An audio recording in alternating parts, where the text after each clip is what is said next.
Working with stained glass is almost like a Zen therapy. It's so detailed and so involved and so complex that you get lost in it. The way I got started in stained glass is my partner, Jerry Preston, actually taught himself how to work with glass to begin with, and I watched him and got into it as a hobby. And so there was no one in East Central Florida at the time working in stained glass, and we decided to go into business in 1976 and founded Preston Studios. My initial experience with stained glass was with the Ronco bottle cutter from Eckerd's. So it's cutting these bottles and making them into little candle holders. And that's how it's all started. After the crash of 2008-9, the arts were impacted all over the country. And this also impacted the stained glass industry dramatically. But there are those of us who are still dedicated and are continuing the tradition. People don't realize that there are people still doing this glass work, and that we're still very much continuing to hand cut glass and foil it and solder it in the traditional manner. This right here is some of the hundreds and hundreds and hundreds of patterns that we laid out to create this piece. Each commission that we undertake at Preston Studios is a one-off, start all over again from scratch process. And so every project, whether it's a residential project or a more public installation, is a very unique, one-of-a-kind project. This particular project is for Cornerstone Hospice at the Orlando Regional Medical Center. This is going to be for their reflection room there. So it's a very highly detailed work. Each piece of glass is cut to a pattern, then wrapped around the edge with copper foil. This is the copper foil technique.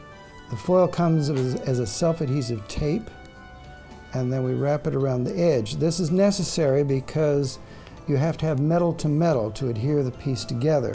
So over this, we'll be using solder. The client specifically wanted several features in it. They wanted a forest, they wanted an owl. At one point I had a very large owl, and they said, no, they want the owl to be small, so you have to find it. And they wanted butterflies, and they wanted symbols of rebirth. So these are challenges that we're working on to make sure that this piece reflects the desires of the facility and also is another sense of beauty and wonder in life as we see it today. Over 80% of our work is residential, and much of it involves residential entrances. Entrances present a unique opportunity in terms of design because it's the interface between the exterior and interior of the home. So you try to reflect the architecture of where it's going, as well as some kind of little bit of theme from the inside of the house that reflects what the house is about. My favorite thing has always been the lamps. A special relationship with the lamps. In fact, this lamp here I worked on for, I guess, almost a year after hours and on weekends. And to me it was, I initially cut out about 12 turtles. And then I made a prototype so that I could see how it was going to look. And when it was all done and I first looked at it, I fell in love with it, and this is my favorite lamp. What we've been doing for the past almost 40 years is carrying the Tiffany tradition into the 21st century. We're producing lamps of the same quality, with the same detail, using the copper foil technique, which is how the Tiffany lamps were produced. But our subjects are a little bit more contemporary in sense. Our style of design is a little different. We like to make things that are a real eye-catcher and a focal point for a room. When I get up and go to work every day and the project is going well, I'm anxious to get started. Sometimes in the middle of the night I'll think, now how about this? I think it would look better with this. And so it's a very involved process, a very personal process. When we get an installation completed and put in place and the client is happy, it's a real joy. It's a fulfillment of a project, and it's repeated over and over again. Yeah, Jerry turned 80 in January, and I turned 65 in September, and we're still going strong and don't intend to quit anytime soon.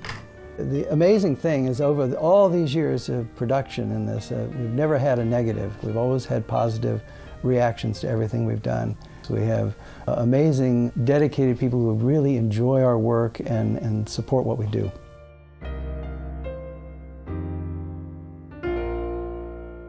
Watch full episodes of Artisodes every Thursday at 8 p.m. on WUCF-TV.